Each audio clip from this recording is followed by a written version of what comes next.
우리를 사랑하시고 귀한 은혜로 여기까지 인도하신 것을 감사합니다. 오늘도 주의 높으신 성호를 찬양하며 또한 기쁨으로 주님 앞에 예배와 경배를 하게 하신 것을 감사합니다. 아름다운 찬양, 기쁨의 찬양을 통하여 하나님께 영광 돌리는 시간 찬양을 기억해 주시고 늘 어떤 환경에서도 주님을 노래하며 찬양하는 믿음의 삶이 되도록 자녀들을 축복하여 주옵소서. 오늘도 주의 말씀을 듣는 시간입니다. 주님께서 친히 저희에게 말씀하여 주옵소서. 부족한 점을 사용하여 주시고 이 시대에 우리에게 꼭 필요한 말씀을 허락해 주옵소서. 예수님의 이름으로 기도합니다. 여러분에게 누가 여러분의 인생 최대의 위기는 언제인가 이렇게 물은다면 여러분 언제라고 대답하시겠습니까? 아마 어떤 분은 과거에 힘들었던 경험들, 과거의 순간들을 마음에 떠올릴지도 모르겠습니다. 또 어떤 분들은 바로 지금이지요 라고 말할 분도 있죠. 요즘에 그 헬조선이라는 그 단어를 들어보셨습니까? 저도 예전에 가끔씩 들었는데 최근에는 아예 드러내놓고 공중파에서도 이 문제를 얘기하더라고요. 헬조선은 그 영어 지옥을 의미하는 헬이라는 영어와 우리 대한민국을 의미하는 조선을 합성한 말인데 대한민국에 사는 것이 지옥에서 사는 것처럼 어렵고 힘들다는 그런 뜻입니다. 그러니까 하루하루 참 힘들게 살아간다. 그래서 아마 이런 단어들을 사용하는 분들은 조금 극단적인 표현이기도 하지만 지금이야말로 자신의 위기를 지금 겪고 있는 시기다 이렇게 보는 것이다 생각이 듭니다. 근데 어떤 것이 과연 큰 위기인가? 그 위기에 대한 생각은 사람마다 관점에 따라서 다를 수 있습니다. 제가 예전에 아주 재미있게 읽었던 내용 중에 이런 것이 있습니다. 당나라의 유명한 시인 백낙천이라고 있습니다. 여러분 뭐 이백과 구보가 유명하지만 그 뒤를 이은 시인이 백낙천으로 우리 백시 집안 문중에서는 가장 존경받는 인물입니다. 장한가라고 하는 아주 큰 유명한 시를 썼던 분이죠. 근데 이분이 항주에 태수로 있을 때 그 항주에 아주 유명한 도승이 있었다고 합니다.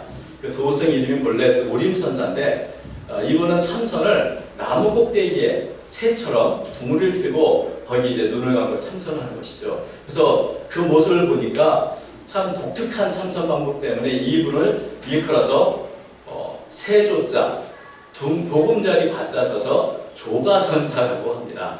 근데 이 항주에 온 백낙천이 이제 그 분의 이름을 듣고 명성을 듣고 한번 찾아갔습니다. 가서 보니까 정말 꼭대기에서 눈을 감고 참선을 하는 그 모습을 보니까 너무 위험해 보이는 거예요.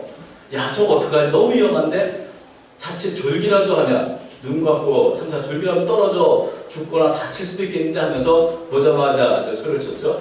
어휴 위험합니다 위험해! 막 소리를 쳤더니 그 조가선사가 눈을 딱 뜨더니 거꾸로 이 백낙천을 향해서 아유 위험합니다 위험해! 이러는 거예요. 그러니까 이 백낙천이 말합니다. 아니 나는 발을 땅에 딛고 이렇게 서 있는데 뭐가 위험합니까? 그랬더니 조가선사는 말이 아니 그 작은 지식으로 교만해서 여러 욕심과 욕망에 사로잡혀 사는 당신의 삶이야말로 위험합니다 위험해! 이렇게 대답을 했다는 것이죠. 이 얘기를 들으면 과연 누가 더 위험한가 하는 생각이 듭니다.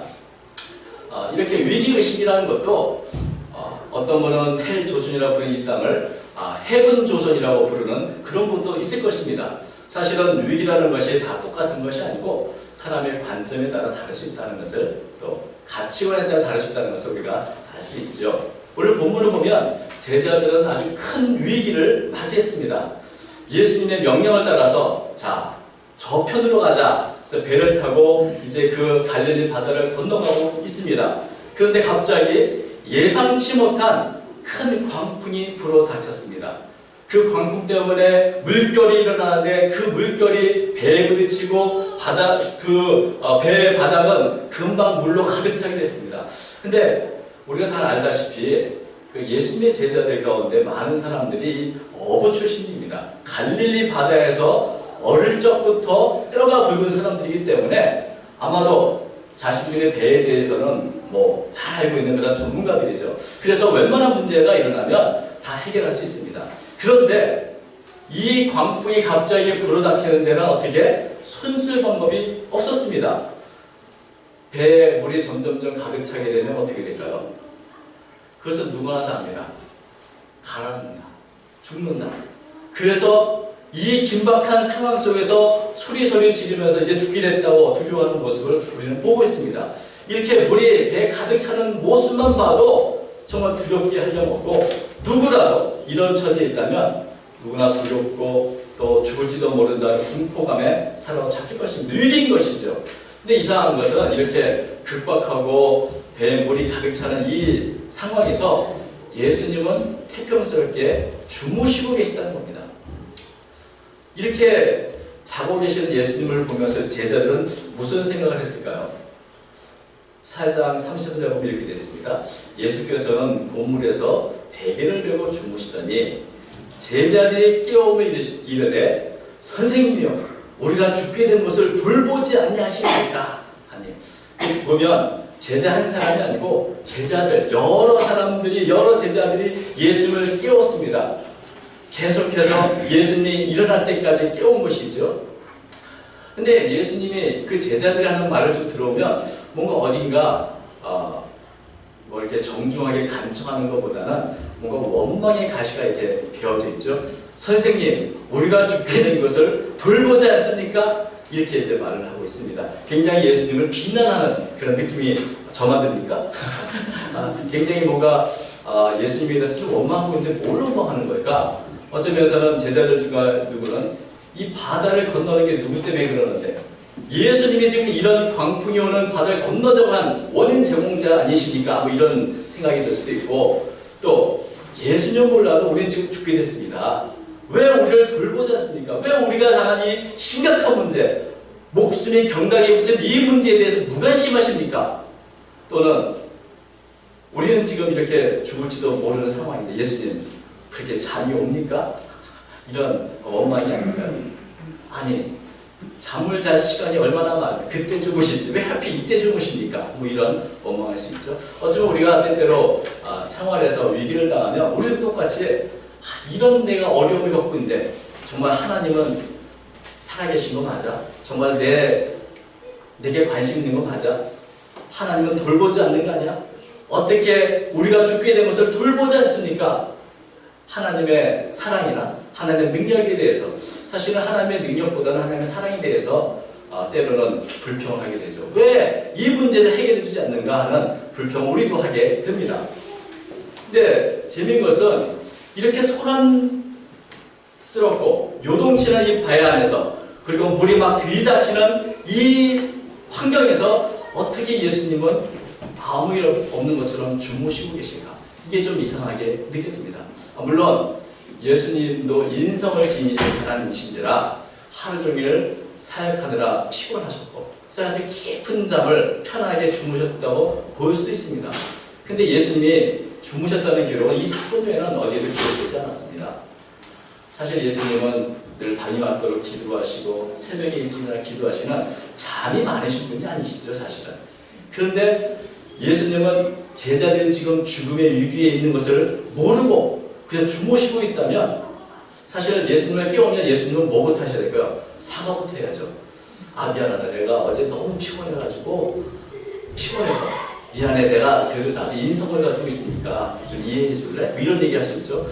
내가 정말 인생이 너희가 될 때까지도 모르고 내가 잠만 잤구나. 미안해, 내가 빨리 이 문제 해결해 줄게 라고 하실 것 같은데, 사실 예수님이 잠을 자느라고 제자들의 그 상황을 몰랐다면 너무 재밌는 일 아니에요. 이것은 엘리야가 바알과 아세라 신상을 섬기는 우상 숭배들에게 조롱하여 했던 말과 똑같습니다. 열왕기상 16장 27절 보면, 정오에 이르되 엘리야가 그들을 조롱하여 이르되 큰 소리로 부르라. 그는 신인지 묵상하고 있는지, 혹은 그가 잠깐 나갔는지, 혹은 그가 길을 행하는지, 혹은 그가 잠이 들어서 깨어야 할 것인지. 예수님이 지금 돕지 않고 예수님이 이 제자들의 그 환경과 어려움을 모르고 주무시고 있다면 깨워야 되는, 정말 예수님은 내가 깨워서 일으켜야 할 그런 분이십니까? 내가 어렵고 힘들 때 우리는 하나님이 졸고 계시지 않나, 주무시지 않나, 과연 하나님은 그런 분이십니까? 하나님은 친히 졸지도 주무시지도 않으시다고 말씀하셨는데 예수님이 지금 주무셔서 제자들의 상황을 모르는 것은 결코 아닐 것입니다. 어쩌면 예수님은 처음부터 이 갈릴리 바다에 광풍이 올 것을 알고 계셨는지도 모릅니다. 또 그 광풍 때문에 배에 물이 가득 차게 되는 것도 알고 계셨는지도 모릅니다. 그런데 예수님은 이런 상황이 하나도 위기라고 생각되지 않았습니다. 위기가 아닌 것이죠. 예수님은 아마 제자들이 막 깨울 때마다 야 괜찮아, 이건 아무 문제도 아니야, 뭐 이거 갖고 그래, 괜찮아 라고 말씀하셨는지도 모릅니다. 근데 제자들은 어떻게 예수님, 우리가 지금 죽게 됐는데 우리를 돌보자고 이게 뭡니까? 일어나십시오. 깨우고 있었던 것은 아닌가 하는 생각을 또 하게 됩니다. 어쩌면 예수님은 자, 제자들이 지금 이렇게 광풍이 불어닥치고 배에는 물이 가득 찼는데 어떻게 하나? 우리 제자들의 믿음이 어느 정도인가 좀 보면 어떨까? 예수님께서는 그 제자들의 믿음을 중간평가하려고 그저 가만히 계신 것은 아닌가 하는 생각도 듭니다. 왜냐하면 믿음은요, 위기 상황에서 진정한 그 진가를 발휘합니다. 평소에 편안할 때는 다 믿음이 있는 것처럼 보입니다. 가만히 있으면 중간이라도 간다는 말처럼 가만히 있으면 다 믿음이 있는 것처럼 보입니다. 평안할 때는 누구나 찬양할 수 있습니다. 그런데 위기가 오면 그때 비로소 믿음의 진가가 나타납니다. 믿음이 있는 자와 없는 자의 표현이 달라집니다. 바울 같은 사람은 감옥에 가서도 매를 맞고도 하나님을 찬양을 불렀습니다. 그러나 사실 우리 모두가 그런 믿음을 가지고 있는 것은 아닙니다.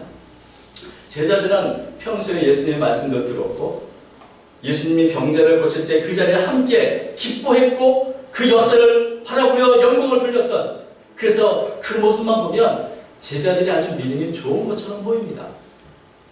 그런데 광풍이 불고 정작 죽음의 위기가 닥쳐왔다고 생각하자 그들은 두려워 어쩔 줄 모릅니다.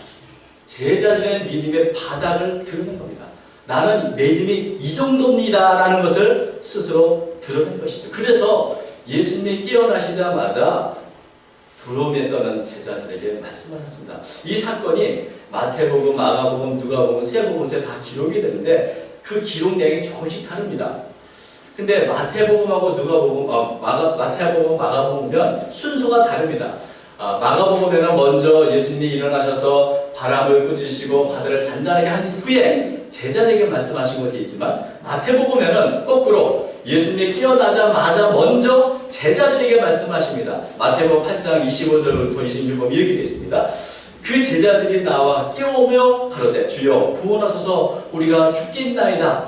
예수께서 이르시되 어찌하여 무서워하느냐 믿음이 적은 자들아 하시고 곧 일어나사 바람과 바다를 꾸짖으시니 아주 잔잔. 다시 말하면 예수님이 깨어나자마자 사과한 것이 아니고 꾸짖으셨다는 거죠. 너희들 믿음이 이렇게 적으냐? 라고 말씀하신 겁니다. 또 제자들이 하신 말씀도 복음서마다 조금씩 다릅니다. 누가복음은 8장 25절에 보면 이렇게 되어 있습니다. 너희 믿음이 어디 있느냐? 이렇게. 자, 믿음이 어디 있느냐? 평소에 이렇게 믿음이 있는 것처럼 했는데 야, 너희 믿음 어디 있니? 하고 도무지 찾아볼 수가 없구나 라고 이렇게 말씀하시고, 마태복음에는 아까도 읽은 것처럼 어찌하여 무서워하냐? 믿음이 적은 자들아 라고 말씀하셨습니다.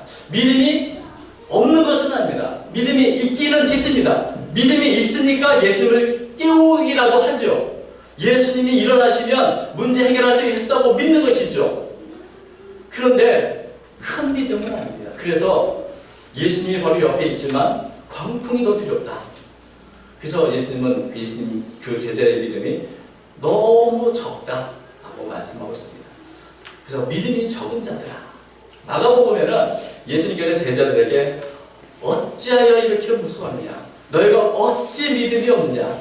이 보면 어찌하면서 탄식하고 계신 것을 보게 됩니다.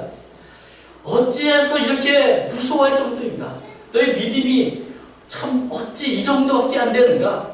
지금까지 함께 보고 듣고 경험한 것이 얼마나 많은데 그저 광풍 하나 때문에 이렇게 벌벌 떨 정도 아직도 믿음이 그거밖에 안 되느냐? 어찌 이런 말씀을 하고 있는 것이죠. 여러분, 예수님이 기대했던 제자들의 모습은 어떤 모습이었을까요? 아마 그 믿음의 정도에 따라서 그 표현과 방법도 다를 수 있습니다. 저는 이것을 보면서 도대체 예수님은 제자들이 어떤 모습을 하기를 원하셨을까? 뭐 예수님이 주무시면 알았어, 나도 예수님 같이 잘 거야 하고 같이 그냥 주무시길 바라셨나? 아니면 바람과 바다를 잘 풍랑하면서 예수님이 여기 계신데 어디 시끄럽게 소리 질러, 좀 예수님 피곤하니까 주무시도록 좀 잠잠해 라고 예수님처럼 바람을 꾸짖기를 바라셨나? 아니면 광풍이 아니라 함께 하시는 예수님을 바라보며 찬양을 해라고 하나? 아니면 조용히 예수님 곁에 가서 예수님 나의 믿음 없는 것을 도와주세요 라고 간구하기를 바라셨나? 예수님이 기대했던 믿음의 표현이 어떤 것인지 잘 모르겠습니다. 왜냐하면 저는 그렇게 큰 믿음이 없기 때문에. 큰 믿음이 있으면 도대체 어떻게 하는 것일까라고 생각할 때 문득 사도행전에 나온 바울의 모습이 기억났습니다. 사도행전을 보면 바울이 바다에서 유라굴로로 가는 큰 광풍을 만납니다. 그래서 배가 가라앉게 되고 파선할 지경이 일었습니다. 모든 사람이 밥도 못 먹을 지경입니다. 그때 바울은 두려워하지 않았고 원망하지도 않았고 오히려 같이 배에 탄 사람들을 말씀으로 건면하고 위로하는 장면이 나옵니다. 그게 사도행전 27장 25절이죠. 그러므로 여러분이여 안심하라. 나는 내게 말씀하신 그대로 되라고 하나님을 믿는다. 여러분, 우리가 어떤 반응이 오는지는 모르지만 적어도 믿음이 크다면 그렇게 두려워 벌벌 떠는 정도는 아닐 거라는 것입니다. 예수님의 능력을 믿는다면, 무엇보다도 우리를 향한 예수님의 사랑을 믿는다면 과연 하나님께서, 과연 예수님께서 우리를 그냥 내버려 두시겠는가? 그런 믿음만 있어도 바울처럼 자신도 안심하고 주변에 있는 사람을 안심하라고, 아마 그 누군가는 제자들이 다 그렇지는 못할지 모르지만 그래도 한두 명은 바울처럼 말하기를 기대하지 않았을까? 예수님이 여기 계시고 예수님이 우리를 얼마나 사랑하시고 예수님의 능력을 우리가 보았는데 두려워하지 마, 괜찮아, 예수님 대신 누군가 이렇게 제자들에게 말해줄 제자를 예수님 찾으신 건 아니셨나 하는 생각이 듭니다. 사실 예수님은 그 제자들에게 두려던 광풍이 하나도 그 광풍의 위기의식을 갖지 않으셨습니다. 왜냐하면 그것은 결코 예수님 앞에는 위기가 아니었기 때문이었습니다. 그 두려웠던 광풍과 물결은 그저 예수님 말씀 한마디로 잠잠하게 할 수 있는 그런 종류의 것입니다. 4장 39절 보면 이렇게 말하죠. 예수께서 깨어 바람을 꾸짖으시며 바다들에 이르시되 잠잠하라 고요하라 하시니 바람이 그치고 아주 잔잔해지다. 그저 말씀 한마디면 잠잠해질 바다기에, 위기이기에 그것은 위기도 아닌 것이죠. 제자들이 두려웠던 그 광풍이 예수님 보기에 위기가 아니고 예수님 보기에 정말 큰 위기는 예수님의 제자들 마음속에 있는 그 불신의 광풍이야말로 큰 위기였고 예수님 마음속에 일어나는 불안과 공포가 더 큰 위기였던 것입니다. 믿음이 없는 것이 위기라고 예수님은 보셨습니다. 제가 읽은 책 중에 하나가 영국 그 C.S. 루이스가 쓴 스크로테이프의 편지라는 책이 있습니다. 그 책을 보면 사탄이 어떻게 사람을 유혹하는가에 대한 전략을 31개 정도 이 편지로 이렇게 알려주는 그런 재미있는 책인데 그 첫 번째 전략이 뭐냐면 깊이 생각하거나 묵상하지 않게 방해해야 된다는 겁니다. 다시 말하면 눈앞에 있는 실질적인 일에 관심을 갖게 해서 뭔가 좀 깊은 신앙적인 묵상이나 어떤 이러면 예수는 이런 분이라고 하는 그 스스로 이걸 추론하지 못하도록 눈앞의 일에 급급하게 만들어야 한다. 이것이 사탄의 제일 첫 번째 전략으로 나옵니다. 예를 들면 이런 겁니다. 어떤 노인이 책 읽기를 좋아해서 도서관에서 책을 읽는데 책을 읽다 보니까 신앙에 관한 책을 읽게 됐습니다. 하나님이 계신가? 예수님을 사랑하십니까? 이런 책을 읽을 때 정말 하나님이 계신가? 이런 신앙적인 관심을 할 때 사탄이 얼른 가서 말을 합니다. 뭐랄까? 야, 지금 점심시간 다가왔어. 밥 먹어야지. 그러니까 또 한편으로는 이 노예에게 아니야. 그래도 이 문제는 한 번 좀 짚고 넘어가야 되지 않겠어? 이거 좀 심각한 문제인데 밥 먹는 것보다 중요해 라고 할 때 사탄은 다시 말합니다. 아 그래 맞아. 그러나 그것은 너무 중요한 문제이기 때문에 이렇게 빈속에 생각하면 안 돼. 먹고 나서 좀 명확한 생각할 수 있을 때 좀 더 시간을 많이 들여서 그때 하면 좋잖아. 아 그럴까? 그리고 노인은 밥 먹으러 점심을 먹으러 나갑니다. 나가서 밥을 다 먹고 이제 좀 하나님은 어떤 분이지라고 생각할 때 눈앞에 석간신문을 파는 소년이 보입니다. 오늘 있었던 정치 이야기 여러 가지 그 신문을 보면서 신문부터 먼저 읽어야지. 신문을 읽다가 신문을 읽으면서 이제 좀 뭔가 다른 생각할 때 집에 갈 버스가 눈에 보입니다. 얼른 그 버스를 타고 집어 타고 이제 앉으면서 노인은 아주 평안하게 야 오늘도 참 도서관 좋은 책 읽고 참 잘 편안하게 간다고 이렇게 편안하게 느낄 때 사탄은 그 옆에서 회심의 미소를 짓고 있다 하는 그런 것들이 있죠. 그런데 이 노인은 참 편안하고 자신에게 어떤 위기가 있다는 것을 모릅니다. 편안합니다. 그런데 여러분 이 노인을 볼 때 얼마나 위험하게 보입니까? 왜냐하면 지금 사탄이 이 노인을 노리고 있습니다.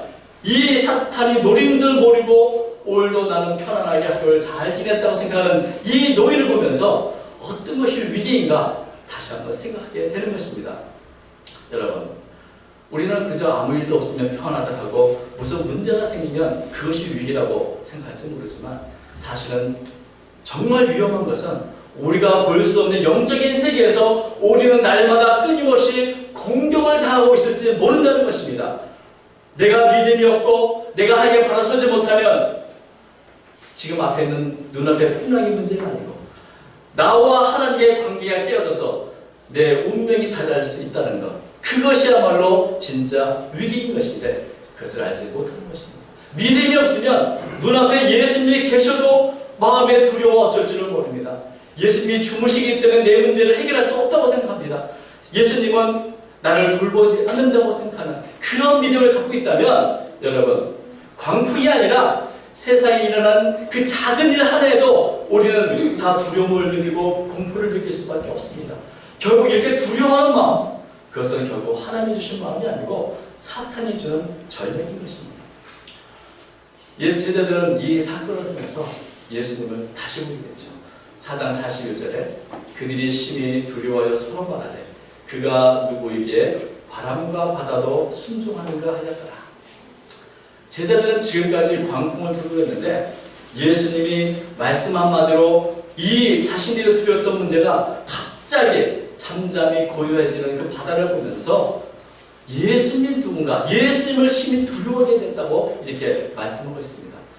말씀 한마디에 광풍을 잠잠하게 만드는 이분은 누군가 하는 의문이 들었다는 것입니다. 여러분 제자들은 지금까지 예수님과 함께 하면서 말씀도 들었고 수많은 기적도 체험했습니다. 그런데 자기가 지금 믿고 따르는 이 예수님이 어떤 분인지를 사실은 몰랐다는 겁니다. 예수님이 어떤 분인지도 모르고 그저 따라왔다는 것, 이게 위기가 아니고 무엇이겠습니까? 내가 믿는 예수님이 누구인지, 그분은 나를 얼마나 사랑하시는지 그것도 모르면서 따라간다면 그 예수님의 그 제자들의 적은 믿음의 말로 위기 중에 위기인 것입니다. 여러분 예수님의 제자들이 정말 예수님을 바로 알았다면 광풍은 그렇게 무수한 일이 아닙니다. 창조주인 예수님과 함께 계신다는 걸 안다면 과연 무엇이 두렵겠습니까? 말씀 한마디로 광풍이 그렇게 맥없이 쓰러질 줄 알았다면 왜 광풍을 두려워했겠습니까? 아직도 예수님을 모르기 때문에 두려워하는 것입니다. 그래서 자신의 마음을 믿음이 아니라 잘못된 공포로 가득 채웠기 때문에 두려워한 것이고 무서운 것입니다. 여러분 이제 제자들은 서로 묻습니다. 바람과 바다도 순종하는 그는 누구인가? 저분은 도대체 어떤 분이지? 여러분 이 질문은 아마도 예수님의 제자들 마음속에 늘 남아있을 것입니다. 그래서 그때부터 예수님이 하시는 일들, 예수님이 하시는 말씀을 보면서 저분은 누구신가? 저분은 누구신가? 살펴보게 될 것입니다. 그래서 예수님을 더욱더 알아가게 되고 예수님의 제자들의 믿음도 더 성장하게 되었을 것입니다. 여러분 우리는 살면서 예기치 않은 갑작스러운 위기를 만나게 됩니다. 광풍 같은 위기가 많이 있습니다. 큰 병에 걸리기도 하고 실직하기도 하고 실패를 경험하기도 하고 가까운 사람의 죽음을 겪기도, 또 때로는 우리 자신의 죽음의 위기를 겪기도 합니다. 사실 인생은 위기로 가득 차 있습니다. 그러나 그 위기를 당할 때, 위기를 맞을 때 정말 큰 위기는 그런 환경이 아니라 바로 내 안에 믿음이 없다는 것, 나의 믿음이 적은 것, 예수님을 탄식할 만큼 우리의 믿음이 없는 것, 이것이 문제가 아닌가 하는 생각을 다시 한번 하게 됩니다. 이런 위기를 당할 때 우리는 어떻게 맞이하는가? 감리교의 창시자였던 요한 웨슬레가 이 세상을 떠날 때 마지막으로 이런 말을 남겼습니다. 무엇보다 가장 좋은 것은 하나님이 우리와 함께 계시다는 것입니다. 여러분, 가장 좋은 것은 하나님이 우리와 함께 계십니다. 우리가 하나님의 자녀라는 것입니다. 하나님이 우리를 사랑하시는 것입니다. 하나님께서는 영원히 우리와 함께 하신다. 그것이 죽음의 공포에서도 우리를 건지시고, 그것이 오늘 때때로 만난 모든 위기에서 우리를 건지시는 것입니다. 예수님은 어떤 분이십니까? 졸지도 주무시지도 않으신 분입니다. 우리를 위해 십자가에 죽기까지 사랑하시는 그런 분입니다. 그러기에 두려워하지 마십시오. 두려워해야 할 것은 광풍이 아닙니다. 나와 하나님의 관계를 끊어놓는 내 믿음이 없는 것, 내 믿음이 적은 것, 그것이야말로 가장 큰 위기이기 때문에 그것을 두려워합니다. 두려워해야 합니다. 우리의 믿음이 없는 것, 그것이 정말 우리가 두려워해야 할 가장 큰 위기인 것입니다. 믿음이 있다면 우리는 당당하게 세상을 향해 맞설 수 있습니다. 지금이 어떤 상황이든 두려워하지 않고, 광풍이 불어와도 두려워하지 않고 하나님의 말씀을 붙잡고 기쁨으로 찬양하며 나갈 수 있습니다. 기도하며 나갈 수 있습니다. 왜냐하면 하나님이 영원히 우리와 함께 하시기 때문입니다. 요한일서 5장 4절을 말합니다. 무릇 하나님께로부터 난 자마다 세상을 이기느니라. 세상을 이기는 승리는 이것이니 우리의 믿음이니라. 여러분, 우리의 믿음 없음을 고백하며 더 주님 앞에 나가기를 원합니다. 어떤 환경에서도 믿음으로 승리하며 평안을 누리는 그런 우리들이 되기를 바랍니다. 이번 한 주간도 믿음으로 승리하고 또 믿음 안에서 평안한 시간을 보내시는 저 여러분 되시길 바랍니다. 하겠습니다. 하나님 아버지, 우리의 믿음 없음을 고백하고 주여 긍휼을 주옵소서. 믿음도 하나님의 선물하셔서 우리에게 큰 믿음을 주시어서 때때로 당하는 세상의 모든 혼란과 어려움을 잘 극복하게 하시고 믿음으로 평안을 누리게 하시고 날마다 주님께 찬양하며 한 걸음 더 주님께 가까이 가는 제 삶이 되도록 도와주옵소서. 아버지 하나님, 큰 풍랑의 문제는 아닙니다. 우리 자신의 믿음이 없음의 문제입니다. 저희를 긍휼을 주시고 더 주님을 알아가게 하시고 주님의 사랑과 주님의 능력을 믿음으로 날마다 주의 주신 평안 가운데 그리고 찬양하며 살아가는 저희가 되도록 축복해 주옵소서. 이번 한 주간도 승리하도록 우리 모든 성도를 붙들어 주실 수 없고 예수님 이름으로 간절히 기도합니다. 아멘.